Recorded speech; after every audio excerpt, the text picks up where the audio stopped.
Morning YouTube, just doing a test drive with this new log rig. So I'm just on my way to work. It's 7 o'clock in the morning, Saturday morning. So just wanted to see how the Sony picks up audio and video clarity and its image stabilization. So driving my Volkswagen Polo. So this is a 6R model. So this is a 2015 1.5 liter turbo diesel running a stage 2 map. So it's got decat downpipe, full system stainless steel exhaust, running Tunotronic stage 2 conservative map. Other than that, it's a stock car running on some Bilstein suspension and nothing else. Basically, this is my daily drive. I drive it to work every day, so I drive around 40 to 50 kilometers a day. So just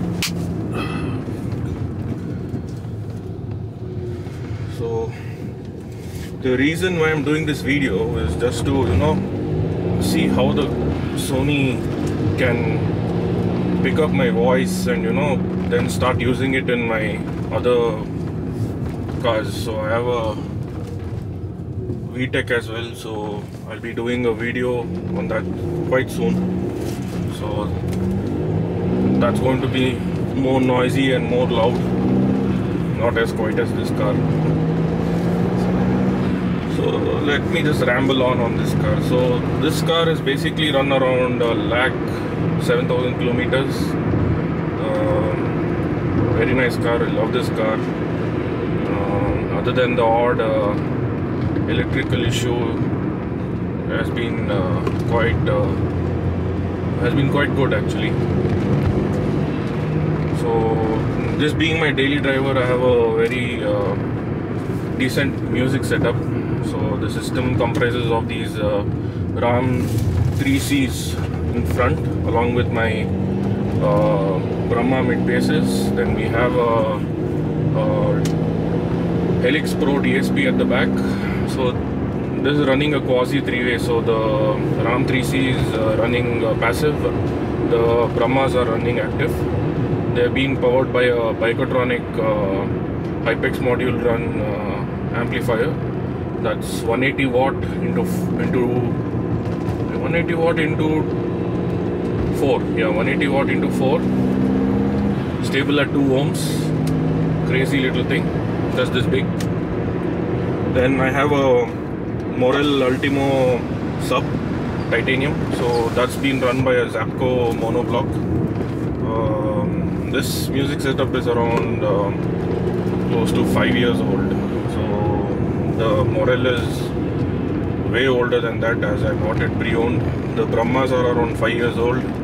These were the first ones in, I think, South India, or maybe in India even, I don't know. We have to check with Vani Acoustics for that.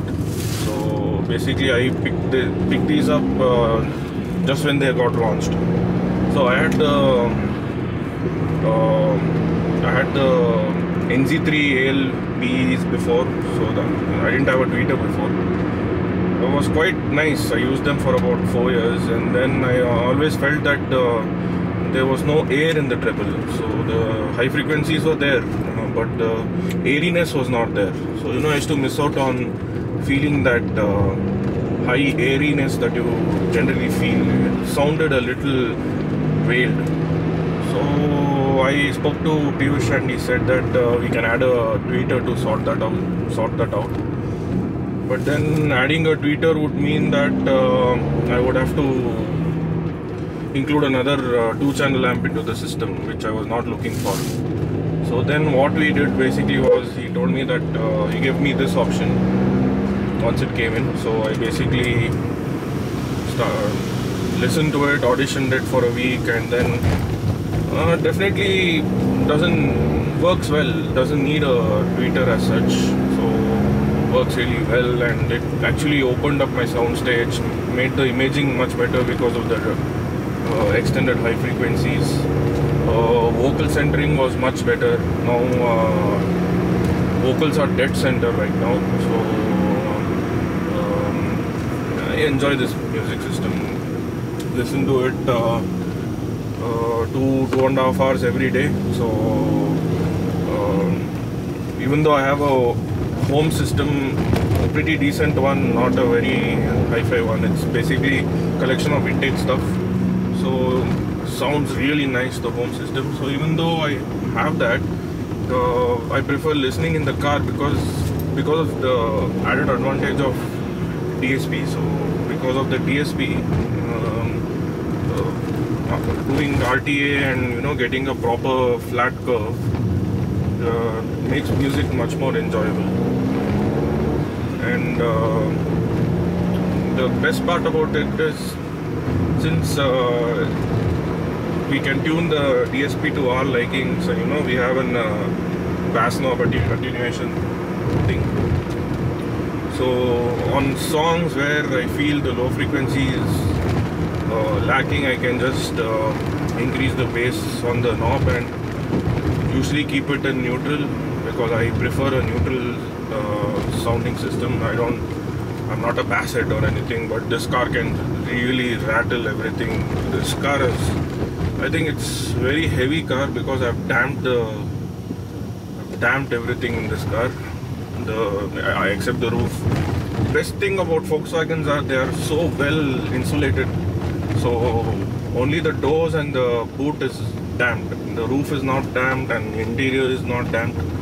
So even then, the rattles are, there's no rattle as such. Whatever sound that you hear on the car is basically my wheel well mat that I put. So that thing keeps flexing and it makes that sound against the thermocol that's beneath that. The sub sits on that, so it doesn't move, but still over rough road makes some sound. So other than that, the integration of the sub into this into the front sound stage is something that it's mind-boggling. Like many a times I actually have to reduce the bass knob to understand whether the sub is running or not, which is quite crazy. Even though it's a 12-inch sub, 600 watt, being fed 600 watt, and gain is close to halfway there, it still doesn't overpower my soundstage. Yes, on bass heavy tracks where the track has a lot of bass, I can feel it. The best part is I don't hear the sub, I actually feel it. Whole thing vibrates the hell out of me, so it's quite nice. So other than that, nothing else. I think I'll be discussing and rambling more about my Hondas, because that's what I want to do this for. So for now, Bangalore roads, man, nonsense. They put new road and they dig up again. Crazy.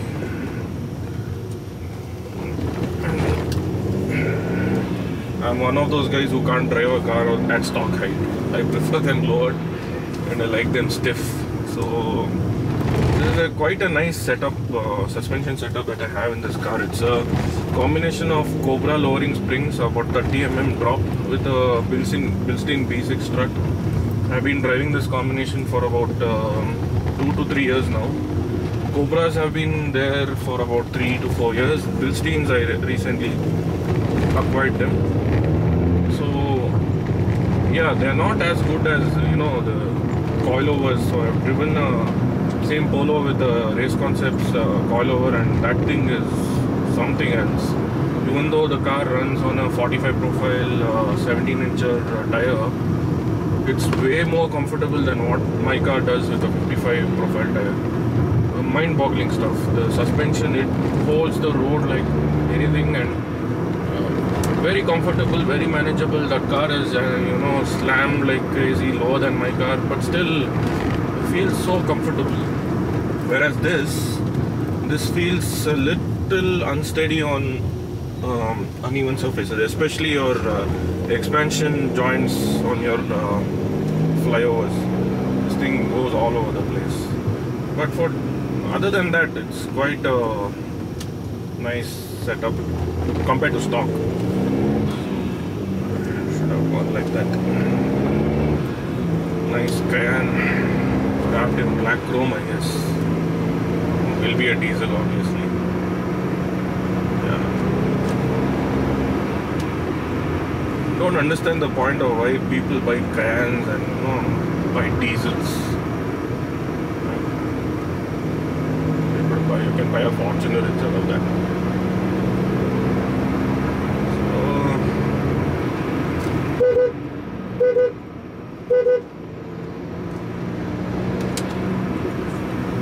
So this thing moves. I've timed it on V-Box. So this thing for a stage 2 car is quite nice.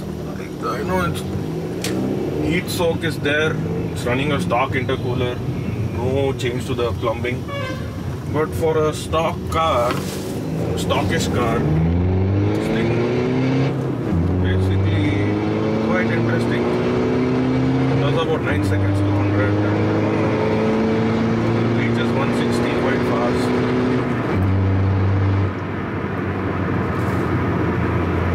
Quite fun to drive. I've taken it to Mekokatopia as well. Track day, but my tires are shit. Running Conti max contact, quite lack of grip. These things don't grip, don't squeal, nothing. They just slip.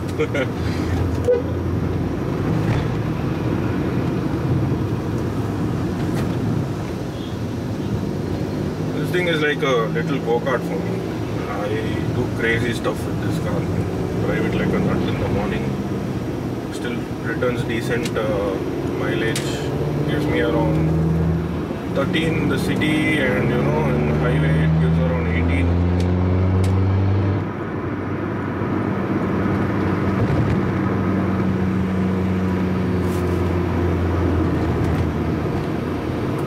Other than that, it's fun car to drive. Brakes are bad. I want to upgrade to a big brake kit. I bought the big brake kit, but might sell this car, so no point simply putting stuff on this car when I know I might be selling it off.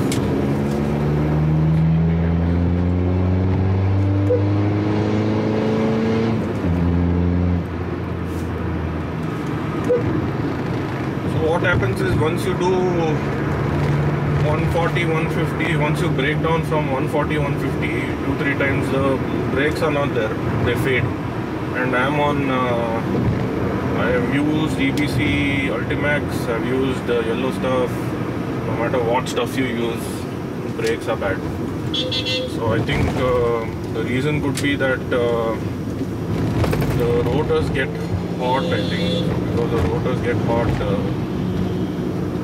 there's not much heat just fade like no one's business.